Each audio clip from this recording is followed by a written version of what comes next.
Hello, hello, hello, and welcome to Boss Radio Live. Again, hello, and welcome to Boss Radio Live. I'm your host, NJ.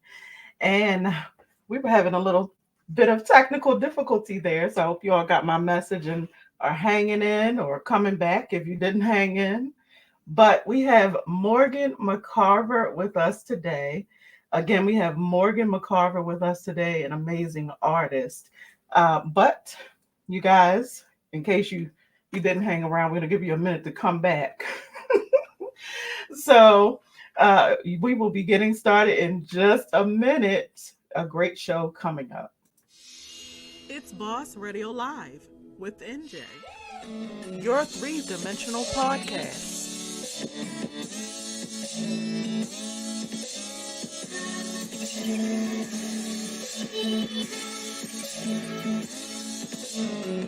Baltimore, Maryland. I love my city.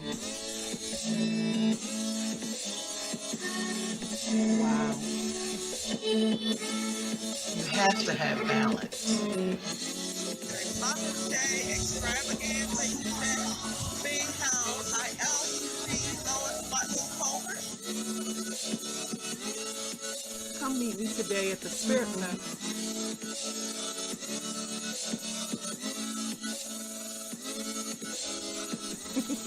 I want to hear what you have to say.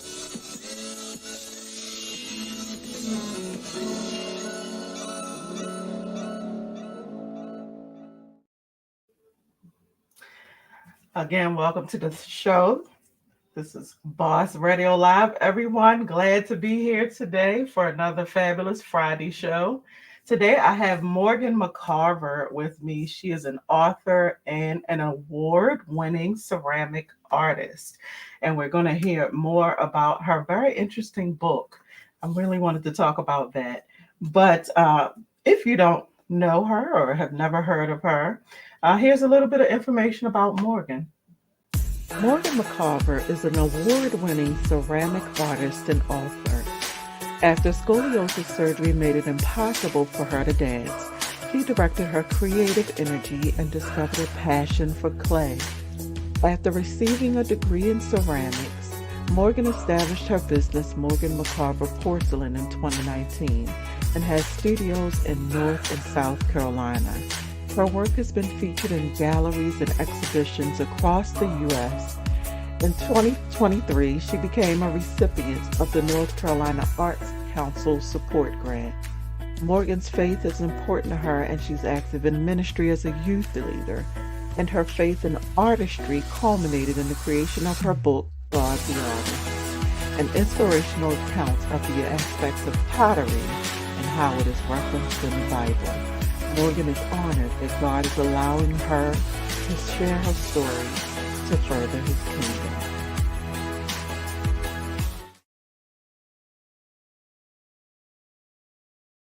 Welcome, Morgan McCarver. Hi, Morgan. Hi, thank How you are so you? much for having me. Great to have you on the show. So glad that you are here with me today because I really want to talk about your story and your book, which is very inspiring, actually, your story. And so I want to start there. So, how did you first get into pottery? And so I know there's a whole story behind that. How did you first get into pottery? You're right, there is a whole story behind that. A lot of people think it's a family tradition, and it's really not. But basically, I have always looked for a creative outlet.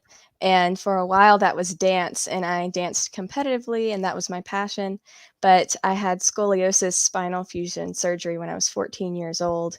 And so that kind of derailed my dancing passion for a while because it was a year-long recovery process. And so during that time, I still needed that creative outlet. And that's honestly when I took my first official pottery class. And I really just fell in love with that, just the relationship between, me and the clay. I could make anything I wanted. It was so flexible.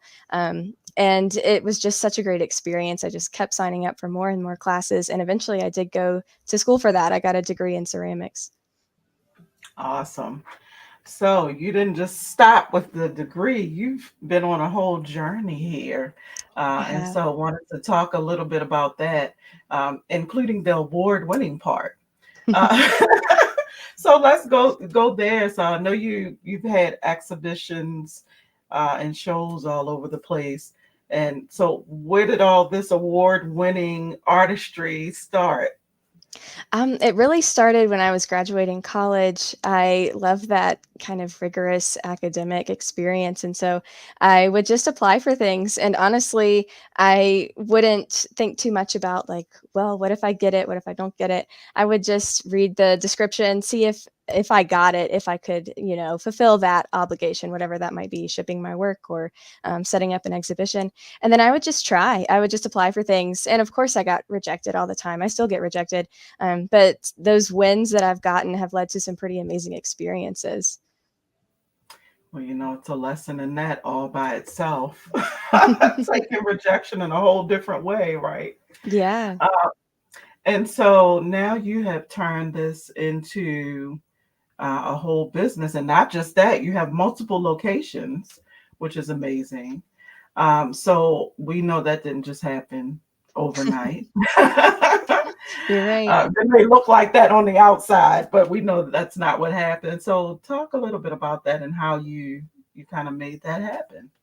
Of course. I'm from upstate South Carolina, and so that's kind of where my home base was. That's where my big kiln is, so to speak, and that's where I really started. And then during the pandemic, I wanted a more ceramic encouraging community, so to speak. And so that's what brought me to Asheville, North Carolina, where I live now. And so, based on the following that I already had in upstate South Carolina, I still have work in galleries and different shops around the upstate. And now that I'm in North Carolina, I've, hustled. I've reached out to other galleries in local towns around the area. And so I've been able to get my work there as well. And then it's amazing opportunities just come even through social media. And so I'm actually in a gallery in Tennessee as well. So it's amazing how you never know what a great opportunity is going to be. And so I just try to keep, spreading out, keep eggs in multiple baskets, so to speak. So I have multiple different opportunities available. One of the things that I really love talking to people about is the ability to pivot.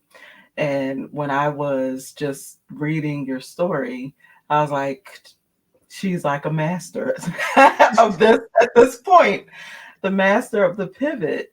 And so talk to me about that because you of course you had to pivot when you know had to have the surgery and couldn't dance, but you also faced other pivots. One of them is when I was thinking about the timing of when you kind of started your business. It was like right before COVID. I was like, oh my gosh, right before COVID. And so I'm sure that was a pivot. Um, Yes. and even the moving. So could you just speak to that for a second and kind of how you maneuvered through that? Of course. I love that master of the pivot. I've never thought about yeah, basically, you're right. I was on this passion for dance, and then I really wasn't able to do that anymore. I had a year-long recovery process where I wasn't supposed to move my back, because basically my back is fused completely straight with 2 titanium rods and 18 screws. And so it took a year for everything to kind of solidify for the bone to really, you know, um, be firm enough for me to go about my normal life. So during that time, I needed something, and so that's really what drove me to ceramics. But it didn't. It it felt like my world was crashing down. It didn't necessarily feel like a pivot. It felt like, a life raft or something. Like I just Mhm. have to find something to do. But now seeing what that experience has led me to and what God's been able to do in my life through that, it's amazing to see. I've been able to have so many more opportunities with ceramics than I ever would have been able to with dance. And so I recognize that now, and I'm able to see my surgery not as a curse, like I saw it for the decade after I had it, but now I'm seeing it as the blessing that really transformed the rest of my life. And then you're right, I did start my business right when I graduated, which unfortunately was right before the pandemic. And so that was some pivoting as well. I was working for a ceramic supply store during the pandemic, trying to do my business. Of course, festivals weren't really happening at the time, and pottery sells really well at art shows and festivals. So that really was a challenge to figure out. It wasn't really an art buying market during the pandemic, right? When people get scared, they stop buying art. So trying to figure out, what can I do? Can I teach classes? How do we deal with masking or proximity? What does that look like?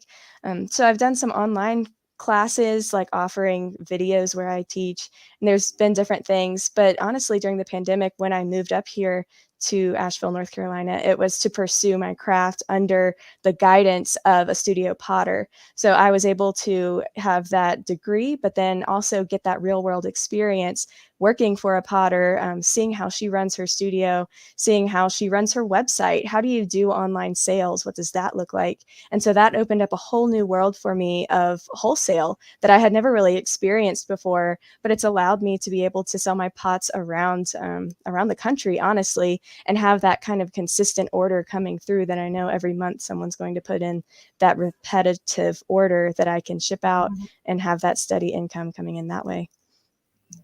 Now you actually just dropped a few nuggets there, like in that little piece of conversation. I like to call the nuggets out because sometimes people just drop them, nice and quiet, and I'm like, no, that was a nugget. So first of all, you were talking about the fact that you actually consciously made that decision to come and study under someone Yeah. that was more knowledgeable. And so I think uh, at certain points, people really disregard the importance of a mentor. And so that was a really smart decision on your part to find a mentor in your field and actually study under them for a while. So that's amazing. And two, I was going to actually call out the fact that I think in looking through, it was either your website or something, but I was looking and I said, I saw a picture of you and you had your mask on and everything. You were somewhere, you had your mask on, you were still taking a picture with your pottery. and, but when I saw that, I was like, yeah, she was not letting this, pandemic stop her. She was still out there, doing what you had to do, which is amazing as well. So I applaud you for that because a lot of people, kind of didn't know when to go back out or stay Right. in or stayed virtual and never, some people are still virtual and haven't fully gone back out there. So you really don't let anything stop you. So that's amazing. No, honestly, that was amazing. And so let's move into talking about actually your book then, because so you're powering through as a small business owner, making really smart decisions, and growing your business.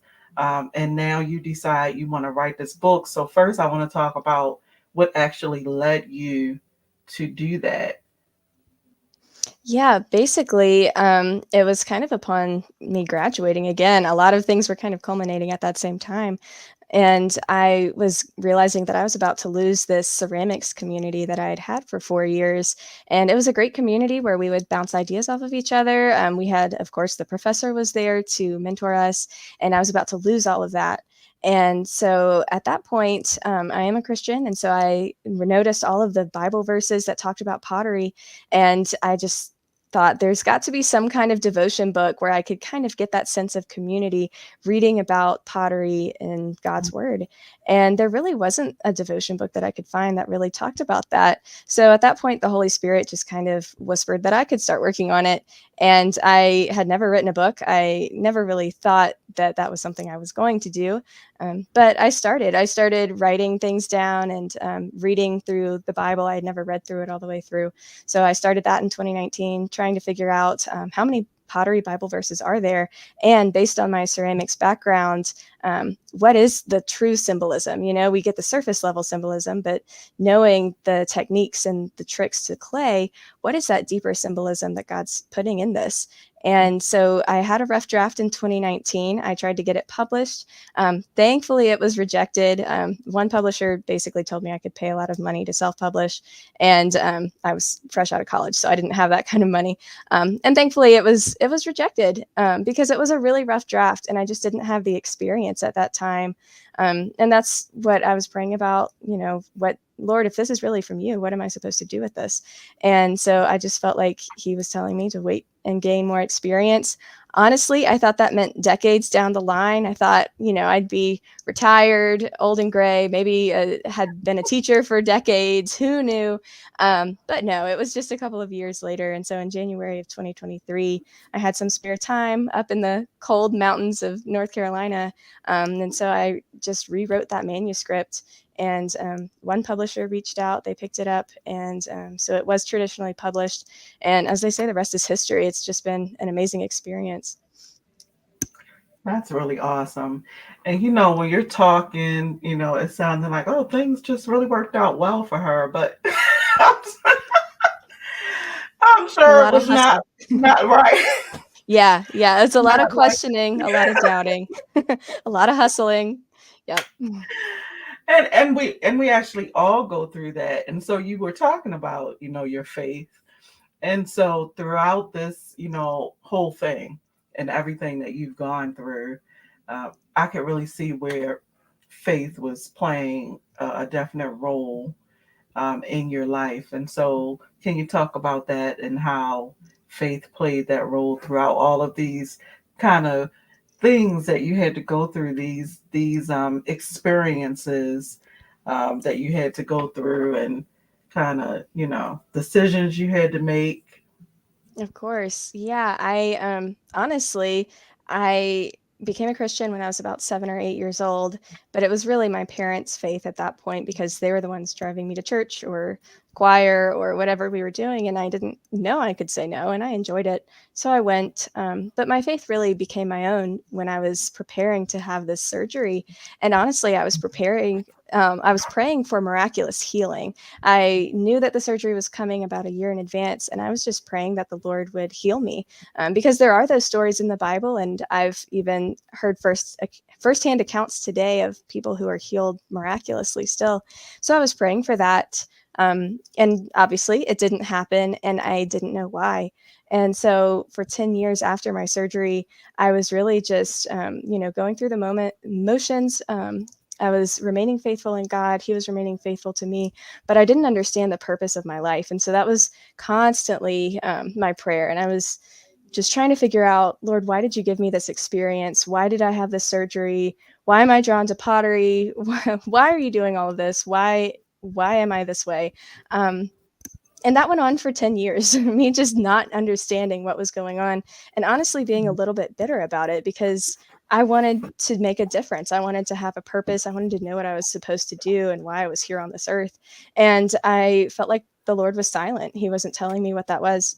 And so after those 10 years, kind of coming out of that and looking back on the 10 years of my life from that surgery, I was able to see that God was faithful through that whole time, that He protected me during the surgery. You know, I wasn't paralyzed. You're dealing with the spine and the spinal cord and all of that stuff. And so I wasn't paralyzed. And so that was a blessing. And He allowed the surgery to go well. That was another blessing. And He did give me a passion for pottery that I only discovered because of that surgery. And that's really what shaped the rest of my life. And then realizing that it's not just a love for pottery, but it is using my experiences and my knowledge to really unpack the Bible from a way that people might not have thought of before, as seeing God as an artist and as a creative God. That's not always talked about a lot, and talking about how our creativity comes from God and our artistic passions are God-given. So really unpacking that even deeper and seeing my purpose isn't just to make pots. It's honestly to glorify God through whatever I'm doing and to point back to Him. And since my passion is pottery, I'm able to speak into that. And so it's been amazing to see just relying on Him, especially moving to North Carolina. I moved here not really knowing anyone. I had met the potter I was going to work for. I had met her twice before I moved up here, and she was the only one I knew. And I'd only known her for, a couple of minutes, just meeting her twice. So I was moving up here completely alone. I didn't know the safe parts of town. I didn't know what grocery store to shop at. I didn't know anybody. I didn't know a church group. I didn't have family in the area. And so it really felt like it was just me and God against the world. And that's really what strengthened my faith, just being completely alone. And because of that, I was able to, kind of break out of my shell, build community, try different churches until I found one I liked, and all of this good stuff that the Lord's given me. And it's amazing to see how He's remained faithful, because not because He's remained faithful regardless of what I do. But I've just constantly asked Him for guidance. And so He's honored that by giving me guidance and giving me purpose and allowing me to serve in my church, whether that's with the youth or serving through my book or other means. But it's beautiful. It's been an amazing story to just see how good He's been in my life. Well, thank you. That was amazing, because you know what, and very honest. I want to say that. So thank you for being very transparent with that, because this faith walk is a journey, and we're always growing. So Yeah. we're still growing, in our faith and growing in God, and so I think we always will be. I don't think it ever stops. And so we have to definitely, we have to be open to, whatever He's trying to build and grow in us. And, but also we have to be open to what's happening so that we can accept the things that are happening, but also see it from, I guess, through His eyes, or how He wants us to see it. Because everything, like you said, even the things that you thought, were bad or were happening to you, were actually really for your good, which He tells us anyway. Right. It's Yeah. all going to be It's hard for to our believe good. it in the moment, though, for No, sure. I know. It can be difficult. Yes, it can be difficult. So thank you for that. And you are in youth ministry, Mhm. and you had said that briefly as well. But can you just speak to that? Like, what is it particularly about youth ministry that calls you? I mean, other than you being young, but what is it that calls you to youth ministry? Yeah, honestly, I didn't think I'd end up here. And for a while, I didn't serve in the church because I'm an introvert and I didn't think there was a place for me unless I was, on stage singing in the choir or a door greeter. And neither of those appealed to me because I'm an introvert. But my church offered a class on spiritual gifts. And so I took that class, trying to figure out where I could serve, because I was praying, Lord, if I'm going to serve, then I want to feel needed. I want to be useful. And I don't want to feel like my time is wasted, basically. And so I took that class and I learned what my spiritual gifts were. My top spiritual gift is knowledge, which I guess I should have seen that coming, but I didn't. So I was like, how do I use knowledge in the church? And I talked to a mentor in the church, and she recommended working with the youth.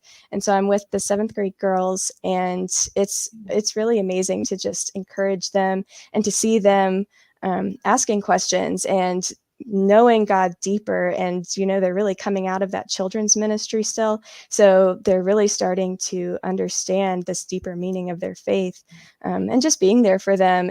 It's really amazing to just be able to do that. And then also the youth program, the lead youth pastor has allowed art to really become prevalent in this group, which has just been such a blessing to kind of come full circle. I actually have been able to offer ceramics classes to the youth students, Mhm. specifically with a wheel. And so I've been able to demonstrate and to guide them on the pottery wheel. And they're basically the same age that I was when I discovered my passion for ceramics. So it's truly just an amazing God story, just a blessing to be able to come full circle in that way and just give back to the church. That's exactly what I was going to say. Full circle experience. Yeah. I love hearing those when you come like right back around and you can see the blessing of God in the whole thing. Mm. That's amazing. That's great. So you're doing a lot. So I stay busy. Yep. so how do you balance all of that? And I don't know what else you have going on because we've just talked about a few things, but how do you balance all of that and really still give your all to ministry, your work, of course, and whatever else you are involved in. Yeah, I love that question because I can be honest with you and say I don't balance it all equally every day, and I think that's so important to realize, that, it's all about priorities, and my top priority should be honoring God in whatever I'm doing, and sometimes I remember that more than others, but basically, that is our ultimate goal here on earth, but depending on the day, sometimes I'm able to be in my studio longer than others, some days I'm serving with the youth longer than others, and so it is really taking it day by day and staying so busy kind of forces me into the present. I am such a planner. And the pandemic really showed me that I can't plan. God's the only one who knows the future. So I've really got to remain in the present. And that's hard for me. But staying so busy means that it's really sometimes a moment by moment um, perspective because I've got so much going on. I've got to figure out what I need to do right now, what takes priority in the moment, and then going from there. I love what you said about just keeping God first, and if He's the priority, honestly, everything else is going to fall in line, right? It's Yeah. going to all the other priorities will fall where they're supposed to if we're keeping God first. So that's a great point. Great point. Forget the balance. I don't think Yeah. I've ever said that on this show. Forget the balance. I'm like, how can we balance things? I think that's even in my intro. I might have to change my intro. I like that. Okay. So I like that. Definitely agree with that. So what's next for you?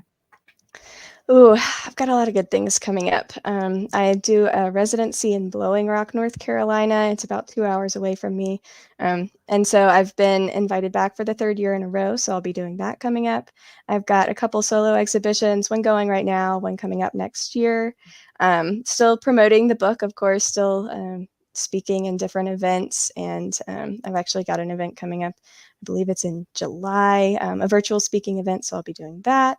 But just seeing where the Lord takes me, honestly, and that's the fun part, and of course the scary part to just completely surrender and be like, whatever you want to use my life for, let's do it. And it's been an amazing experience. I've been able to do amazing things, but also there's a lot of things, whether it's working my small business or doing the youth, serving at the church in whatever way I can. Yeah, I stay pretty busy, so you never know what's coming. Well, that's definitely true.